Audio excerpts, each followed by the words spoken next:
Son las 10 de la noche y es la hora de opinar. Hoy con Denise Dresser y Gibran Ramírez vamos a continuar discutiendo el tema del nuevo aeropuerto y la consulta que definirá si se sigue la construcción en Texcoco o se cambia a Santa Lucía. Luego con Tonatiuh Guillén, expresidente del Colegio de la Frontera Norte, voy a platicar de la caravana migrante y sus implicaciones para México. Y para terminar, con Pablo Zárate, voy a analizar la revisión a la baja de las expectativas de Pemex y del tema en general de la reforma energética con el nuevo presidente López Obrador. Así que quédese aquí en Foro TV, que ya comenzó la hora de opinar.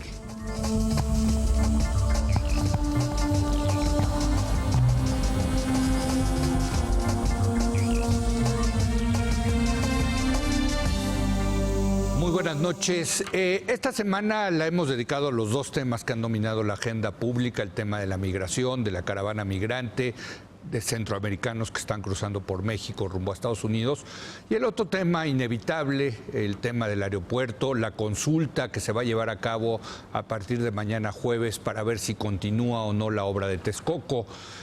Para hoy en la primera mesa vamos a seguir hablando de este tema, del aeropuerto, con Denise Dresser. Denise, muy buenas noches. Hola, buenas noches. Gibran Ramírez. Gibran, ¿cómo estás? Muy buenas noches. Buenas noches, un gusto estar aquí. Bueno, desde luego el tema del aeropuerto tiene muchas aristas. Está el tema en sí del aeropuerto, yo siempre he dicho, y está el tema en sí de la consulta. ¿Por dónde quieres empezar, Denise? Me parece que todo el proceso ha sido innecesariamente confuso, con señales encontradas y contradictorias que han generado un desgaste innecesario para el gobierno entrante. Y digo esto no porque defienda al nuevo aeropuerto, tema aparte, sí, o porque añore las imposiciones autoritarias del pasado o porque rechace los mecanismos de consulta popular. Desde la sociedad civil, yo fui de las muchas que impulsó la consulta popular en la reforma política del 2014, y sí creo que la ciudadanía puede y debe participar en temas de política pública como ocurre en otras democracias funcionales. Dicho esto, la consulta armada sobre el nuevo aeropuerto me parece que dista de ser un proceso democrático, representativo, transparente. Resulta difícil defenderlo tal y como lo han contemplado, por tres razones. Creo que hay dudas sobre su representatividad, dudas sobre su imparcialidad y dudas sobre su capacidad legal para ser vinculante. ¿Y por qué dudas sobre su representatividad?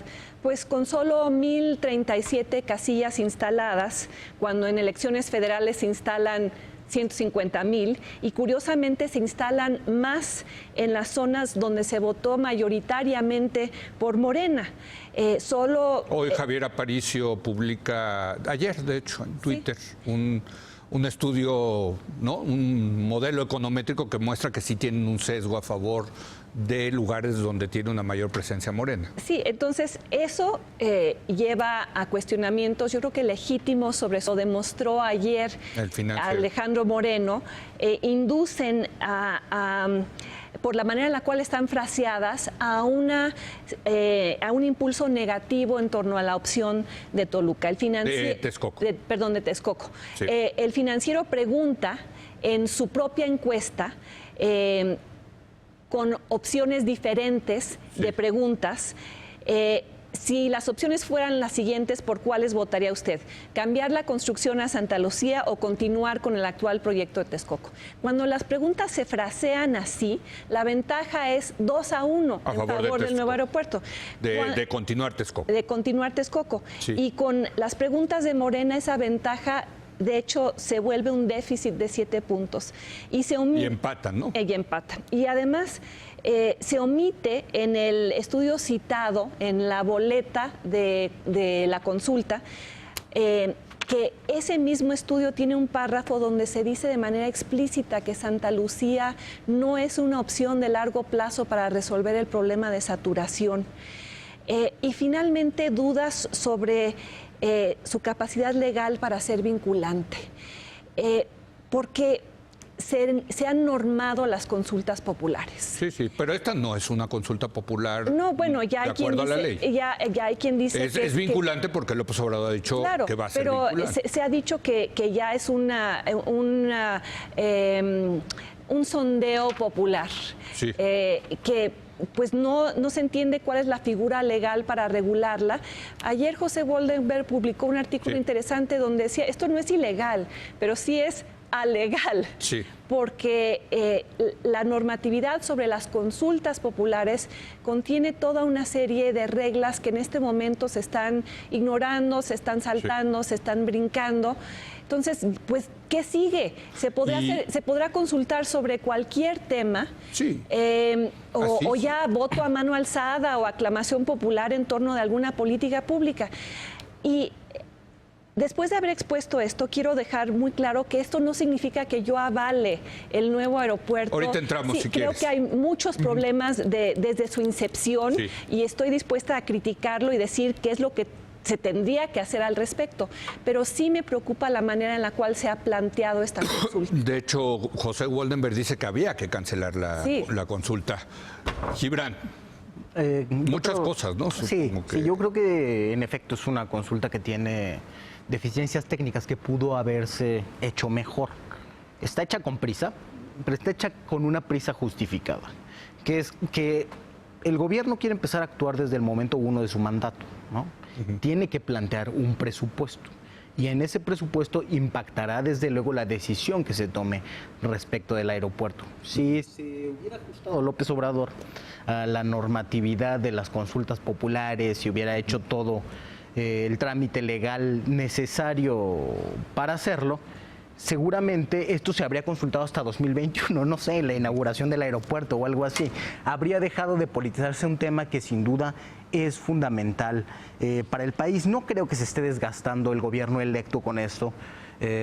La última mesa de encuestadores que tuviste, que habló de la popularidad de López Obrador, marcaba una clara tendencia ascendente. No sé si se ha vuelto a medir desde entonces, pero para entonces tenía 70% de aprobación o algo por el estilo. Yo no dudaría que entre arriba de ese 70%. Lo que dudo que sea desgaste. Creo que nos habla más bien de la salud democrática del movimiento que encabeza López Obrador. Prometió separar al poder económico del poder político. Y este podría ser un punto de quiebre. Hay presiones, desde luego, porque hay muchos intereses, pero esta consulta significa mirar también hacia el otro lado. ¿Está sesgada la consulta, Gibran? Yo creo que no. La manera en que se planteó es que las mesas de votación, 1073, se ubiquen con los siguientes criterios: las capitales, las cabeceras municipales más pobladas y los municipios más poblados. López Obrador ganó más del 80% de los municipios del país. O sea, desde luego que en cualquier lugar que se hubiera consultado habría sido, excepto Guanajuato. Pero ¿por qué hay más casillas en Chiapas que en la Ciudad de México, por ejemplo? Te doy un caso. ¿Por qué no va a haber ninguna casilla en el municipio donde está la base de Santa Lucía? O sea, sí hay municipio? Donde está la base de Santa Lucía, Tecámac. Hay 4 mesas de votación. Están públicas, las puedes Yo hoy leí que revisar. no había, pero en fin. No, pero sí hay, bueno, hay 4. Se puede revisar y pero eso ¿por qué más en Chiapas, desmentir. más casillas en Chiapas que el procedimiento que en la Ciudad de México? Hay casillas en todas las delegaciones en Tabasco, por ejemplo. Una por alcaldía en México. Ajá, en Tabasco aquí hay más, ¿no? Sí. Claro, ¿por qué? Porque hay más municipios, ¿no? Sí. Hay más, como el criterio fue ese, y es un criterio que tiene que ver con accesibilidad, con infraestructura, porque aquí, como en todas las consultas, hay un sesgo inherente que es el de autoselección.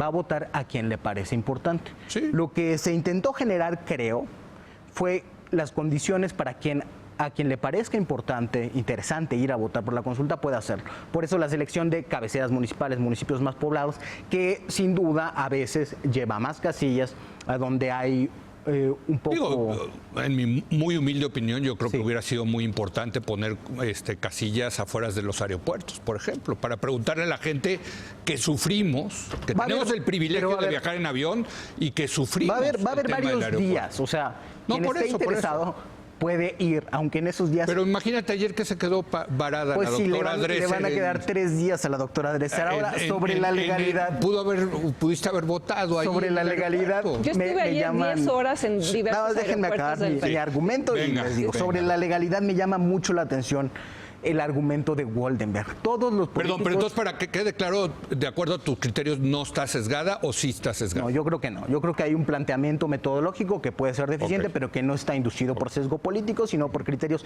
demográficos y de accesibilidad, ¿no?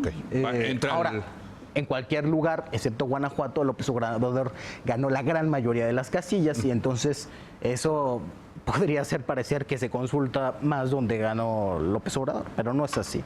Ahora, me llama la atención el argumento de la legalidad. Todos los políticos consultan todo el tiempo. Consultan con asesores, organizan foros, nada de eso está normado. Imagínense una ley de consulta que establezca los formatos en los que deben establecer los legisladores los foros. Pues no, eso es lo que se está haciendo.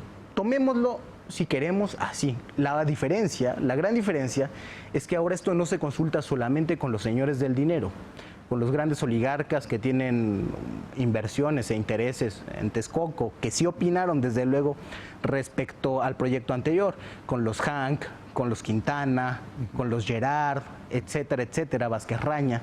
Ahora se abre a todo el que quiera participar. Creo que eso es mejor que la opacidad. No, el argumento de Woldenberg es que no le puedes llamar esto una consulta popular, porque la consulta popular sí está normada. Que le llamen estilo personal de gobernar y decisión abierta. O sondeo López Obradorista. Sí parece mejor. Ahora, lo que no veo, no es López Obradorista, porque tú puedes ir y participar, por ejemplo. A ver. Cualquiera, el que quiera, el que esté interesado. Entonces es un sondeo abierto. Yo digo que es sondeo López Obradorista por una razón, Gibran, y lo he dicho y lo sigo sosteniendo. Al final del día, López Obrador es el que va a decidir. Y yo creo que los resultados de su sondeo se van a adecuar a lo que él decida que es la decisión. O sea, estás diciendo que va a haber un fraude ahí. Pues mira, o sea, que se va a mañar. Se va a mañar el resultado. Se va a ignorar a la gente. A lo mejor sale ese resultado, a lo mejor no. Y te digo, ¿y sabes por qué no lo sé? Porque no sé quién es la autoridad electoral en esto. ¿Quién es la autoridad electoral? El que organiza técnicamente que va a dar los resultados es la Fundación Rosenbluth. ¿Que es quién? Que se dedica al cómputo. Es una fundación que ha tenido participación ya en consultas. Una, creo que la más... Por eso, ¿pero es un árbitro confiable? La más yo creo que sí. Nadie lo ha impugnado públicamente. La consulta que hizo el ZLN en el 99. ¿Tú le darías la organización de las elecciones de quién va a ser nuestros gobernantes a la Fundación Rosenbluth? No, pero no es una elección de la misma naturaleza. Bueno, por eso, pero yo sí confío en que ganó Calderón, en que ganó López Obrador. ¿Tú confías en el INE? Bueno, sí, yo sí confío más en el INE que en la Fundación Rosenbluth, perdón. Yo sí lo creo. Pues es una consulta temática, no tiene las mismas implicaciones. Entonces, por eso, siendo consistentes... Hay una diferencia. Elijamos al próximo presidente con la Fundación. En la Constitución. Perdón, no puedes porque nos tenemos que ir a un anuncio y regresamos. No te interrumpen. Regresamos en un momento más. Sí, exacto, sí. Yo fui el que metí desorden. Regresamos en un momento más.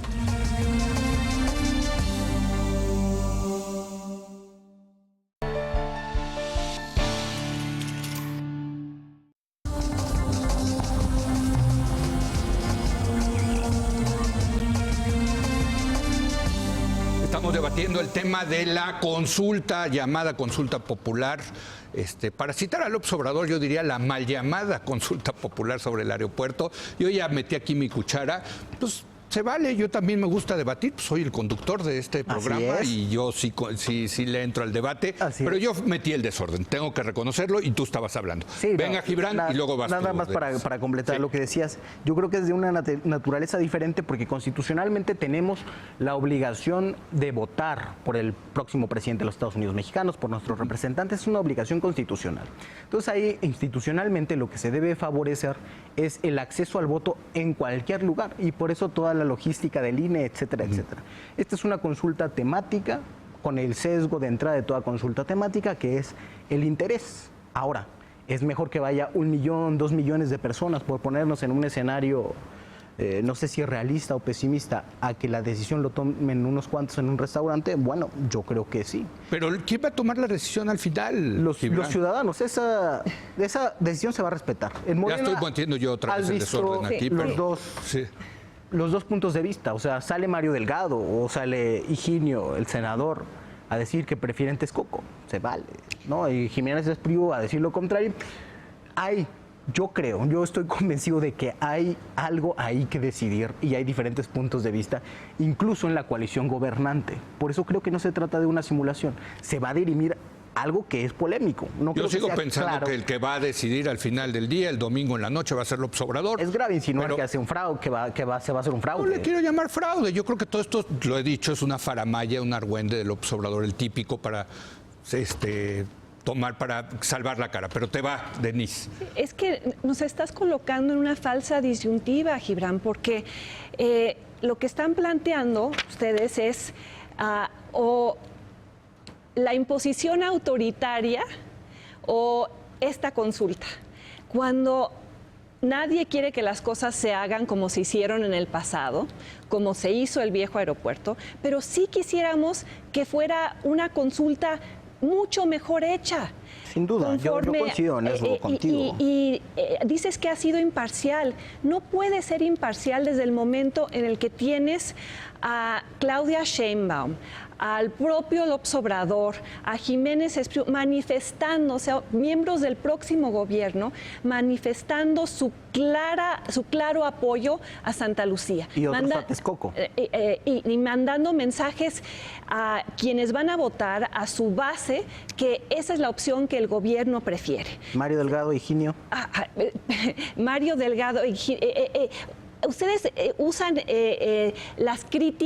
los posicionamientos críticos para decir que hay pluralidad en el gabinete, cuando en realidad lo que demuestra esta consulta, desde la manera en la que están planteadas las preguntas, desde el lugar en el que están colocadas las casillas, es un claro sesgo. Entonces, si van a hacer consultas, háganlas de mejor manera, no inducidas, no con malos métodos, no fársicas, porque lo que están generando es, creo que The Economist lo puso de manera muy clara en su artículo sobre la consulta. No es evidencia de salud democrática, sino de mecanismos de democracia muy dudosos.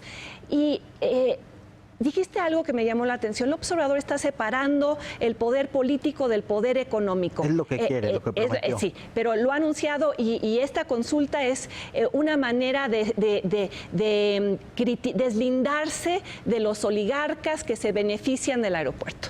A ver, sí es cierto, hay estudios que revelan que hay 5 grupos empresariales que se benefician del nuevo aeropuerto. Y el Estudio de México evalúa que hace un análisis de la obra pública en el sexenio de Peña Nieto, es muy crítico sobre problemas sistémicos que tiene la adjudicación de la obra pública en México. Licitaciones amañadas, la barda perimetral del nuevo aeropuerto que se empezó a hacer sin una clara definición de cuántos metros iban a hacer y con un sobrecosto del 89%, todo eso sin duda. Pero ayer el propio López Obrador dijo que en esta consulta no se iban a afectar los intereses de los contratistas, que los que ya tenían contratos en el nuevo aeropuerto iban a respetarse sus contratos si se hacían en Santa Lucía, que me parece incongruente con la idea de separar el poder político del poder económico, es volver a la discrecionalidad en el trato a contratistas. Bueno, de hecho, quieres ir un paso adelante, ha dicho que se lo podría concesionar a Slim con nombre y apellido. Exacto, entonces eso no me parece un avance, me parece una regresión en términos del trato discrecional, el favoritismo, la opacidad en las negociaciones. Exacto, el capitalismo de cuates, nada más que con negociaciones con los que ahora van a ser sus cuates. Sí. Me parece que todo este proceso no está conduciendo a lo que querríamos ver y la cuarta transformación alzó la vara de medición. Yo quiero mantenerla alta porque ahí la colocaron ustedes. Prometieron más transparencia, democracia real, prometieron acabar con la discrecionalidad en los contratos. ¿Por qué tenemos al señor Riobó opinando sobre Santa Lucía? Pues, por lo mismo que el aeroportuario. A ver, déjenme decirles, yo de todo lo que han dicho tengo 25,000 cosas que decir, pero me las voy a callar porque ya se nos está acabando el tiempo y le voy a dar una última oportunidad para que tú respondas, Gibran. Sí, bueno, opina Riobó. O sea, es un privilegio, de verdad, debatir con ustedes. Siempre me quedo con más ganas de hacerlo, pero venga, Gibran. Opina la gente del grupo aeroportuario a favor de Texcoco, opina todo el mundo y eso es justamente lo sano. Yo creo que hay dos momentos, el de decisión y el de ejecución. Al separar el poder económico del poder político, creo, si ese es el sentido de López Obrador, y quiero aclarar que aquí no hablo ni por el presidente electo ni por la cuarta transformación, sino exclusivamente a título personal, es decir, estoy ligado socialmente, pero nada más. Creo que lo que está intentando es colocar al poder político en el momento de la decisión y subordinar al poder económico en el momento de la ejecución. Al decir que se iba a arreglar, que se iba a entender con los inversionistas, que creo que fue la palabra que utilizó, no expresa más que una necesidad. Ahora de nuevo quiero volver a discrepar sobre el sesgo. Bueno, de inversión. Se necesita dinero para hacer el aeropuerto, nada más que el momento decisorio debe ser del poder político, debe ser de la gente. No solamente porque tengan el dinero y porque vayan a invertir ahí, deben decidir las condiciones y cómo se hace. Decía, no creo que el financiero evidencie que la pregunta está sesgada, ¿no? Eso es muy cuestionable. Lo único que hace el financiero, y lo hace con su titular, porque creo que se distingue muy bien del trabajo de Moreno, es hacer notar que la pregunta importa. Planteando la pregunta diferente importa, salen resultados diferentes. ¿Por qué? ¿Por qué se plantea así? Y yo lo entiendo. Porque lo que se consulta es una solución a un problema. Y la solución Santa Lucía no es solamente Santa Lucía y no es seguir la construcción de Texcoco en Santa Lucía, un poco lo que sugiere la pregunta del financiero, sino que es reacondicionar y estructurar de un modo diferente el sistema aeronáutico de la zona metropolitana. Es una solución diferente. ¿Se tiene que consultar cada una en sus términos? Yo creo que sí. Es cierto, Denise, lo que dices de que no es una solución a largo plazo. Y aquí quiero preguntarles más como politólogo. Fíjense, somos los tres politólogos. En términos de política pública hay dos enfoques, ¿no? Uno de solución radical, diríamos en este caso a largo plazo, y otro el de solución incremental. Aquí conocen el trabajo de Lindblom clásico, ¿no? El de la ciencia de salir del paso. Sí, sí. La opción Santa Lucía creo que presenta no solo el aprovechamiento de la infraestructura ya existente, sino la viabilidad. Citaba Denise el estudio de la Organización de Aviación Civil que dice que puede resolver en alguna medida el problema de saturación del aeropuerto. No definitivamente, es cierto. En esos términos sería una forma de salir del paso, generar menos problemas a futuro, hacerlo en términos de política pública de una manera incremental. ¿No están de acuerdo en que ahí hay algo técnico que discutir también? Sí. Bueno, perdón, ya no estamos. Discúlpenme. Yo sé que hay muchas cosas que decir. Una última pregunta rápida y tienen que contestarme con una pregunta. ¿Quién va a ganar, Texcoco o Santa Lucía? ¿Quién crees tú que va a ganar? No tengo la menor idea. ¿Tú? Hay incertidumbre, yo tampoco tengo idea. Yo sigo pensando que va a ser Texcoco y que todo esto es una faramalla de López Obrador, como que es el rey del argüende. Los demás dicen que es para justificar Santa Lucía. O sea, no, es para decir perdimos, compadre, perdimos. Yo hice todo lo posible. Pero democrática. Y sigo pensando que sería un error terrible López Obrador echarse para atrás, cancelar el Texcoco. Sería comenzar mal, pero ya. Nos tenemos que ir. Gracias, Gibran. Gracias, Denise. A mí me parece que pésimo que no se haya planteado una tercera opción, que es cómo componemos lo que se hizo mal en Texcoco. No, bueno, ese es el siguiente paso, desde luego, ¿no? Y aquí yo también coincido con los que dicen que hay que entrar y limpiar ese proyecto y revisar los contratos con lupa, como lo ha recomendado la OCDE. Gracias. Pero nos presentaron una opción que no es viable, la opción Santa Lucía, Toluca, Ni siquiera queda claro. Exacto, no es técnicamente viable. Punto. Bueno, no está claro eso, ¿eh? Bueno, siguen debatiendo, no me dejan irme.